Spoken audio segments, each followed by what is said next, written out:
Hello and welcome to the RACC IT Podcast. I'm Andrew McDowell, the podcast host and the founding director of Taurus Advisory, a London-based advisory business that helps clients identify opportunity and manage risk in markets around the world.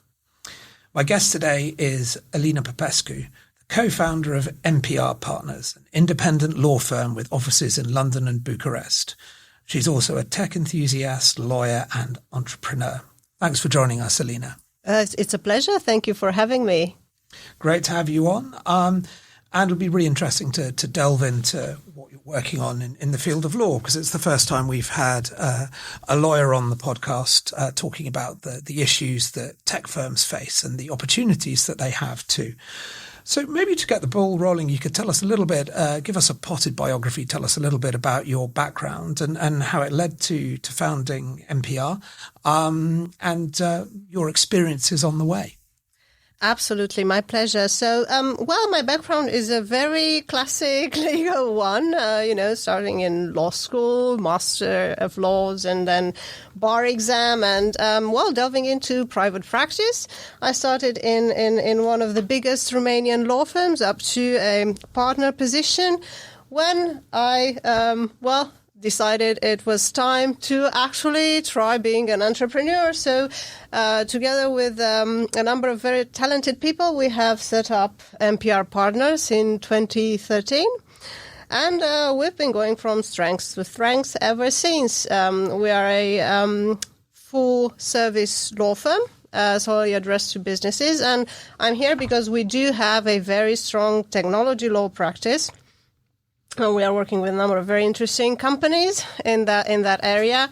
And because we have opened a London office a few years ago, and because obviously with all the tech developments lately, in particular AI, we are looking at developing our own digital products for clients. And that ties in with what you've mentioned earlier.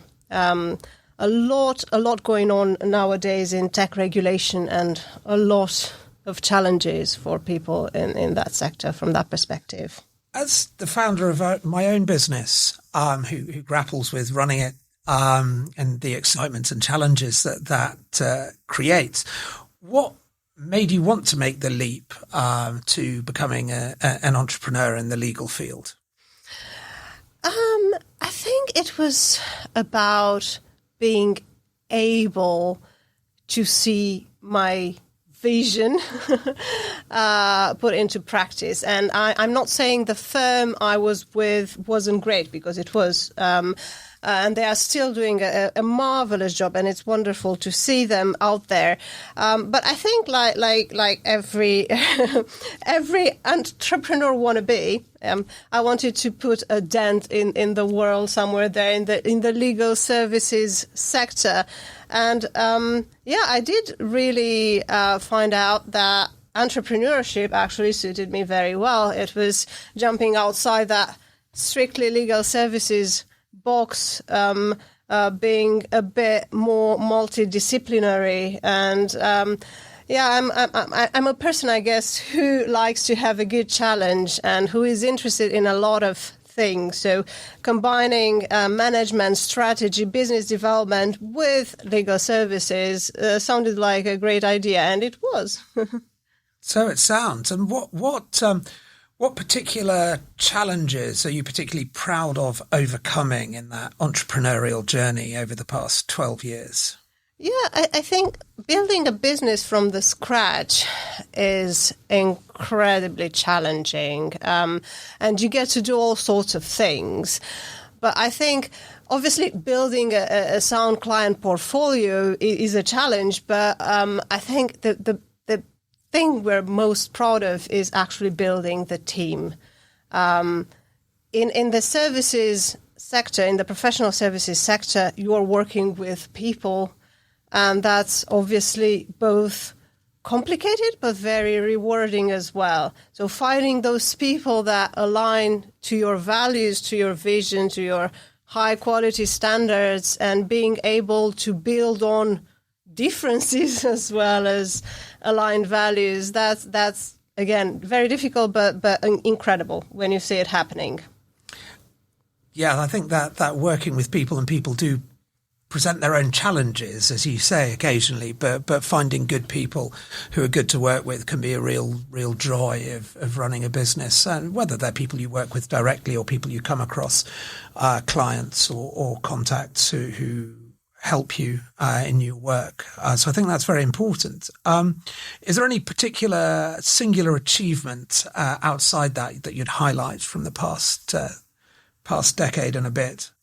I think we've been very lucky. For lawyers, achievements translate into awards and legal rankings and stuff like that. So I think we've been very, very proud to win some of the awards, the lawyer European awards. We've had several Eastern European Law Firm of the Year. We've been a runner-up, so second ranked in the Law Firm of the Year in Europe category. So we've been ranked by the major legal directories, and that happened pretty fast into our journey. So we've been particularly proud of that, obviously. But apart from that, I think what makes us proudest and what makes us feel that our great efforts pay off are clients and the feedback we have from them.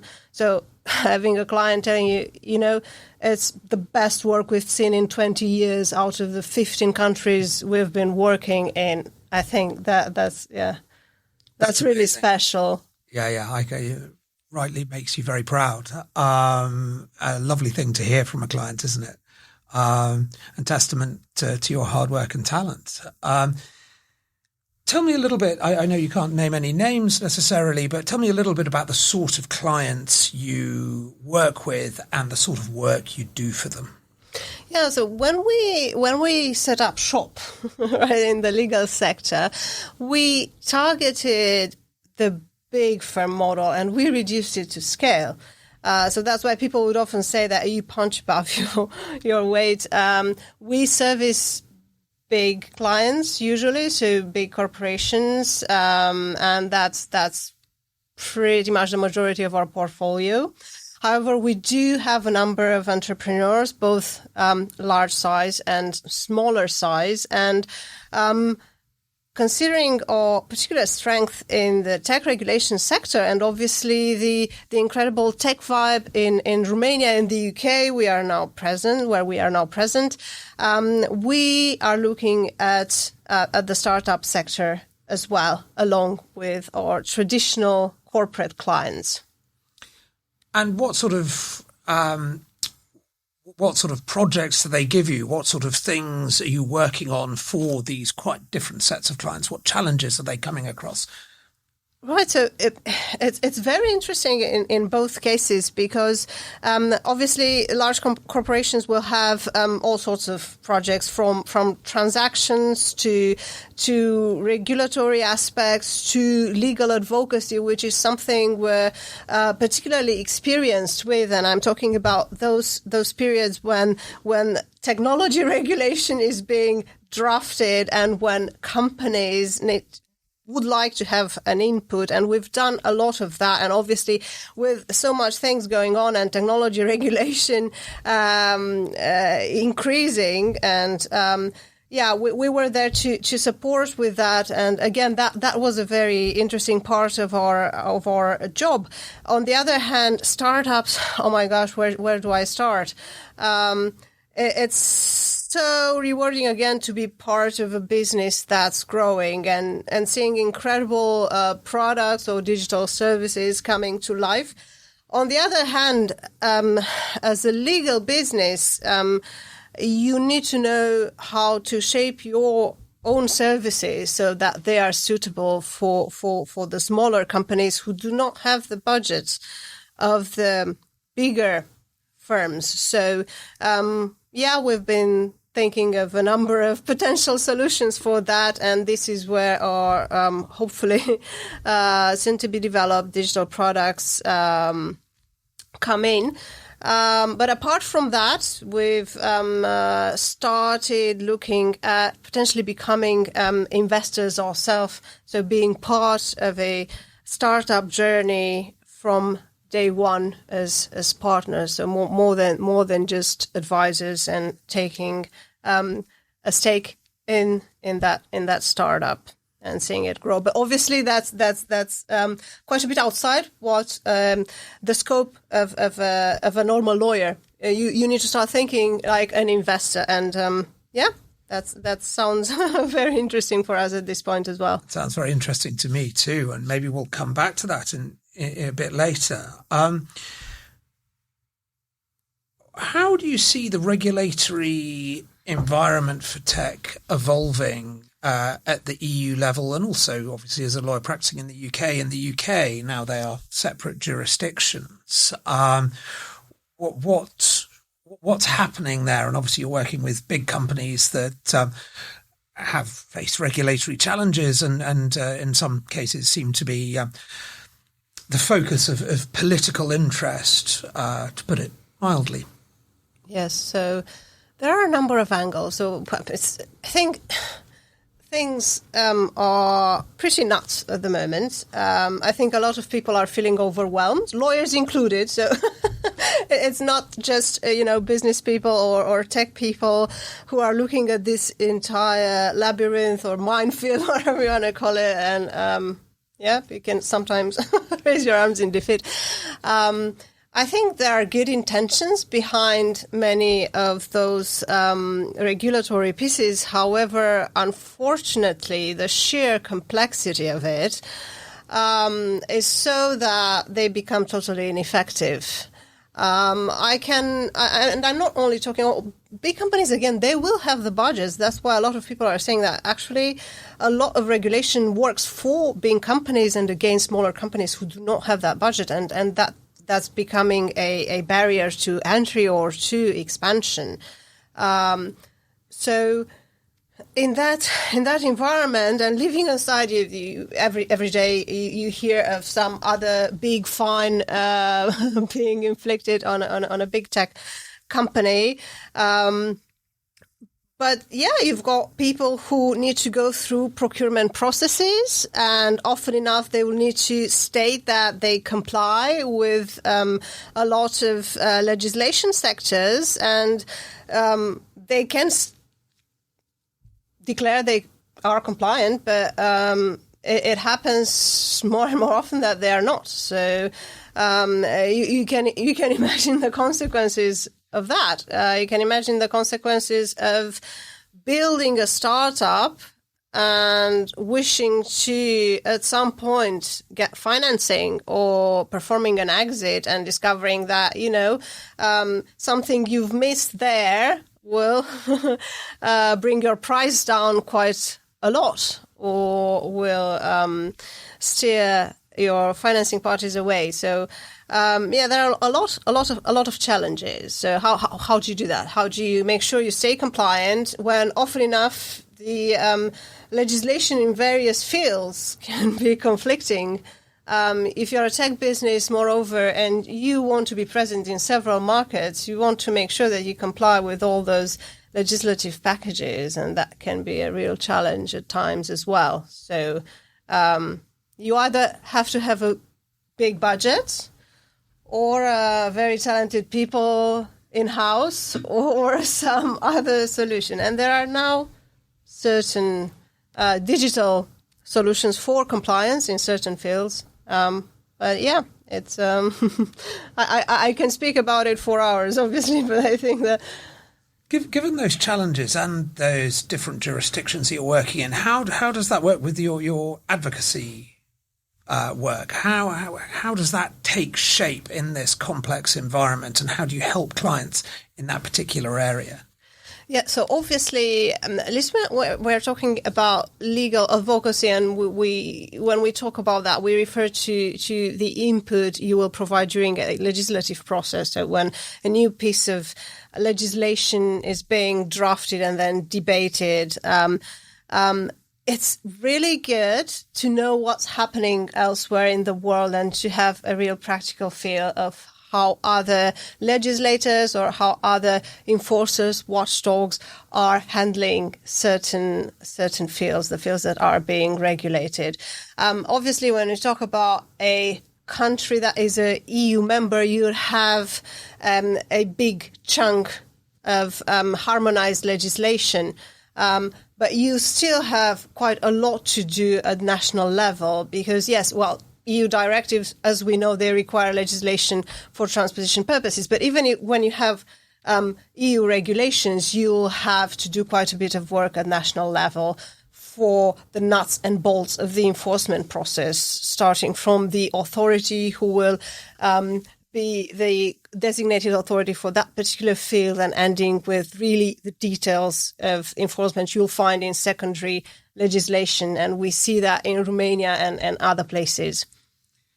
And how do you see that regulatory approach evolving in the EU over the coming years? Because there's this, what seems to be a sort of ongoing debate about, do you make it more light touch? Is regulation slowing down innovation in the EU? Should we take a more laissez-faire approach? But also, should we put, on the other hand, more firmer regulatory barriers around, for example, AI? How do you expect that debate to play out? So it's hard to say because at the moment it doesn't seem to be slowing down. It's quite the contrary. You see layers upon layers and still legislative projects going on, being announced by the EU. The problem is that at this point in time, you've got so many layers, and if you look at it from a technical perspective, it is sometimes very difficult to find your way around between the various bits of legislation, because you have a lot of times the EU legislation will say that it is without prejudice to legislation in other fields, but then they all come together and you need to find a way. Or they will say, we want to provide legal certainty, and there you go, you have this rule. But on the other hand, you shouldn't be able to rely on it every time. So where does that lead us? I don't know. Again, big compliance budgets, and do we want that? What's the purpose of legislation? The purpose of legislation should be to ensure, a level playing field for businesses, but making their life easier, not harder, protecting them, not becoming an obstacle. Well, I hope it will go in the right direction, which for me is simplification. I can see that. Yes, it's a point with which I have a lot of sympathy. You have a regulatory environment that promotes business and supports it rather than inhibiting it. But as you said, you hope that it will be a more straightforward, simplified future. But whether that will actually emerge is a question worth asking. Moving on slightly, you work with large corporations, tech businesses working in Romania. How do they find the environment there more broadly? It's a place where I've been doing work for 20 years. And one of the first things I learned is how vibrant the tech sector was. And this was when I first started doing work there. It was mostly BPO and that sort of thing. And now, obviously, it's moved on hugely. How do those big businesses find doing business in Romania at the moment? I do feel they're loving it. I mean, there's quite a lot of them, and I think they do love the work ethics. I think they do love the talent pool, although obviously with more and more people coming, that becomes smaller and smaller.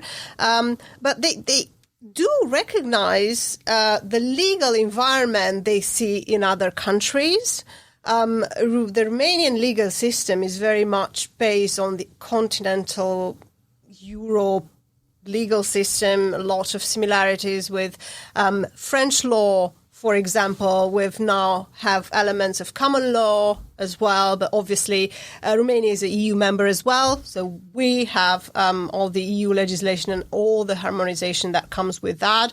So I wouldn't say people come to Romania and find themselves in a strange universe in an entirely new land. I think many times people are very pleasantly surprised. I think they come sometimes with a different representation of what Romania could be, and when they arrive and they see what really is there, they are very pleasantly surprised and very happy to do business there.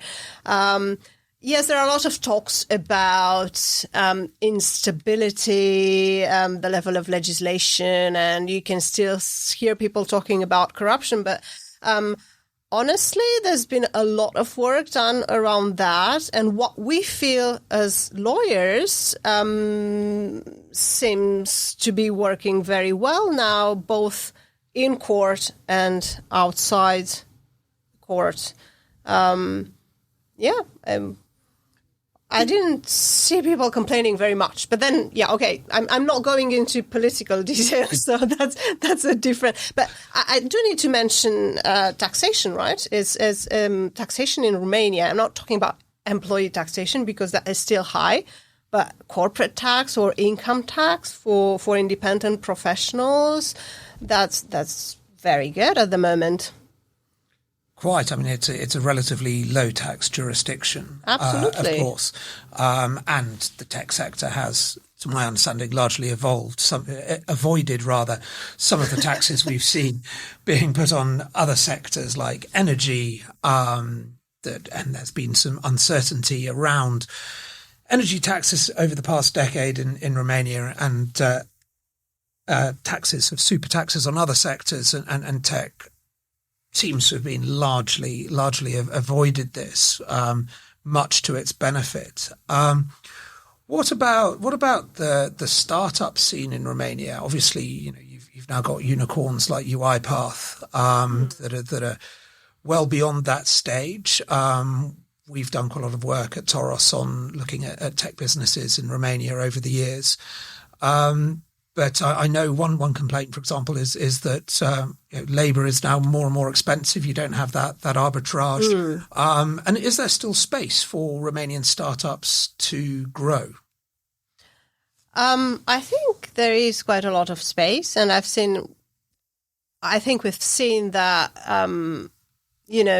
progression from outsourcing to innovation.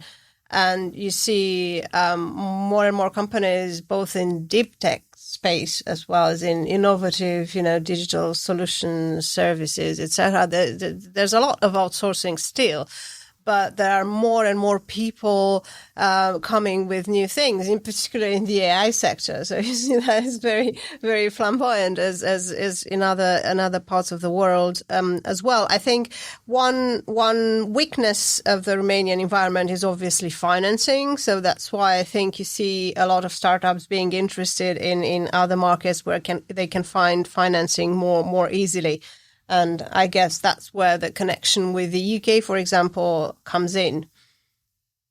There isn't the depth of capital markets still, I think, in Central Eastern Europe that you have in the UK. Absolutely, yeah. No, there isn't. And the UK even is relatively shallow compared to the US, where obviously you have a lot of companies, like UiPath, that are Romanian roots or Romanian DNA as an expression. I hear quite a lot about these sorts of companies that have really burgeoned in Silicon Valley in particular. It'd be good to go back before we wrap up to talk a little bit about the digital products that you're looking at, how that will evolve, and the opportunities you see there. Tell me a little bit more about that evolving part of your business. Yeah, so it's been very interesting. We're still at a very early stage because we're still looking at what can be done at a reasonable level of quality, obviously, because quite a lot of the legal tech sector is made up of products that are dedicated to law firms. So you have a legal professional using those products, but when we're talking about startups, in particular very early stage ones, having a law firm using those products, even though it may be more efficient, it may still not be efficient enough for that startup to afford that type of service. So we're thinking rather of building digital products that can be used directly by companies themselves. Obviously, that brings up a number of challenges. So we've been looking at various types of AI configurations or just, plainly rules-based systems. And hopefully we're going to come up with something fairly soon. I think that's a very important point you make about the cost basis of legal work for smaller businesses, smaller tech businesses, and having legal tools that they can use that, as you say, aren't just ones that are obviously brings a huge amount of challenges because considering the complexity we've talked about, you need to have a product that is proficient enough that when it comes to explaining the various concepts so that the client can use it at a fairly proficient level. And that's hard. That's hard to do. We've seen various solutions from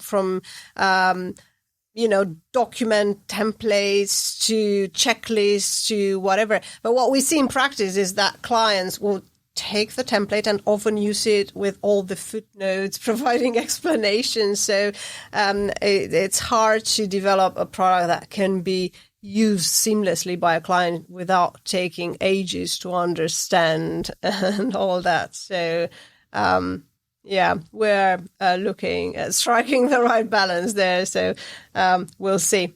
Yes, of course, the tech doesn't just have to work, but the UX has to make it work for the client. That's very important. It's a really interesting niche. So I look forward to hearing more about that, how that evolves in the coming months and years.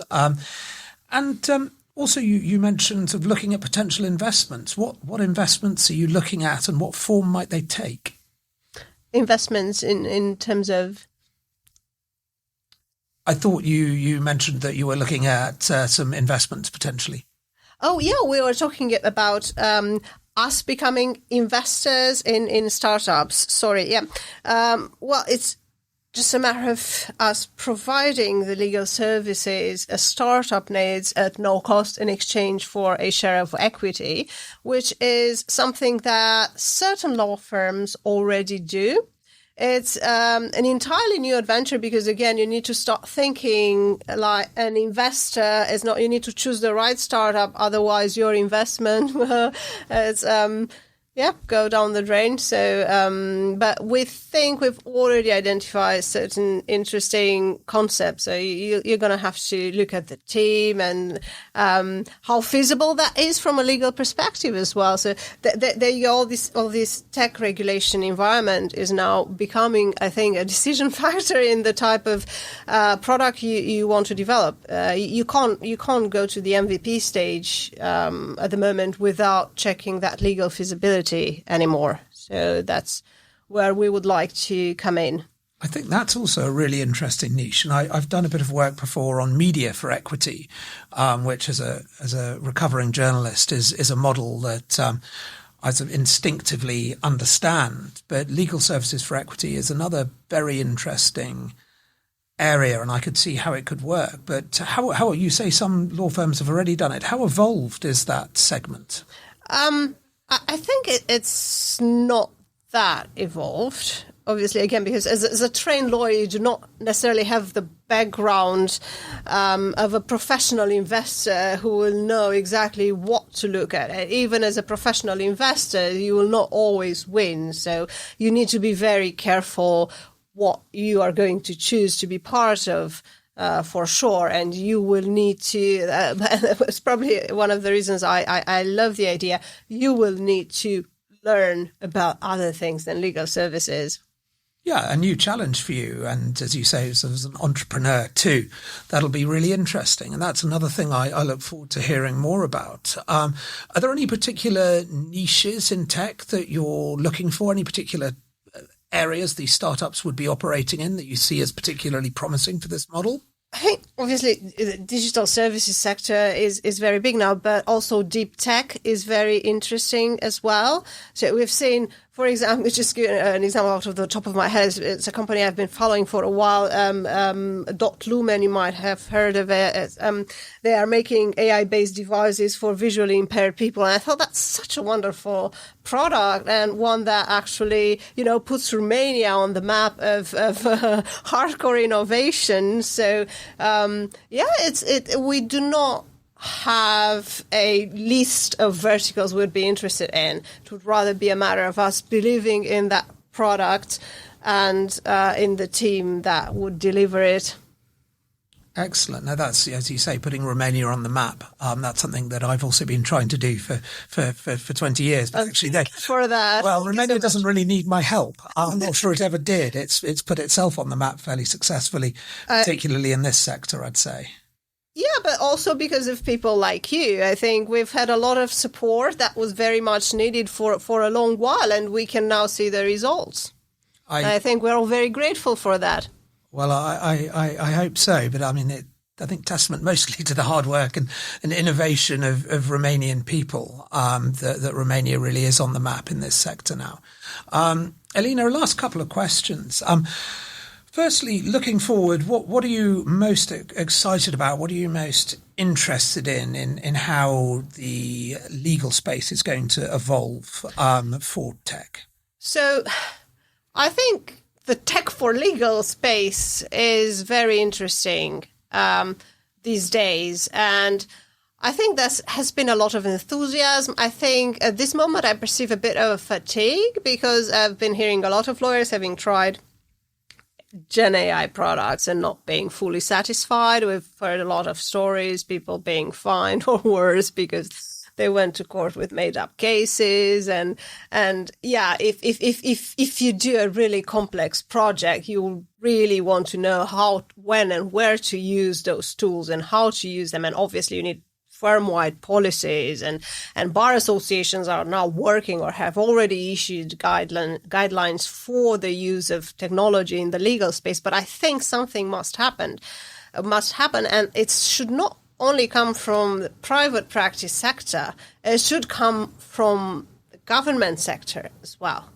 Because again, when you issue so much legislation that is so complex, you need to provide some guidance to businesses. And at some level, enforcers, they will need to wake up and develop platforms that will allow people to do some level of screening, compliance screenings, and have some tailor-made, well, digitally made guidelines that apply to their specific case so that they have some level of legal certainty. That's crucial for businesses, and things should start happening in that space as well. And I know certain governments are looking at it, probably not enough, but we're all relying on the private sector doing something, but I think it should be both ways. I think that's a very important point you make, and something that Sophia Ferber, who I previously spoke to on the podcast, brought up, was saying we kept on coming back to places where fintech in her particular niche had really succeeded, were areas where the regulator and the government had said, we're going to do this and we're going to make this more straightforward, we're going to provide a framework, and they engaged very fully without being extremely interventionist, but engaged with what the sector needed to flourish. Yeah, absolutely. Because nowadays, the status quo is you get in touch with one authority or the other, and they will tell you, well, if you need legal advice, you go to you want to ask them, how do you think you're going to apply that? And they will be sending you to see a lawyer. Or but we've seen that model before in antitrust EU level. There were cases where you could go to the European Commission. That was a long time ago. Now it's all based on self-assessment, and is that working? It apparently still is, because they, with the latest reviews they kept the self-assessment mechanism. But yeah, in the tech space with everything going on, I don't know. Thank you, Alina, for coming on. A last question: What motivates you when you get up in the morning? Doing new things. I think that's learning, building. That's I think the two things that I'm most interested in: learning and building. So good for you. Alina Popescu, thanks so much for coming on the RACC IT podcast. Great to have you on, and look forward to hearing about your endeavours in the coming months and years. Hopefully. Thank you very much for having me, and thank you for all the great questions. Thank you.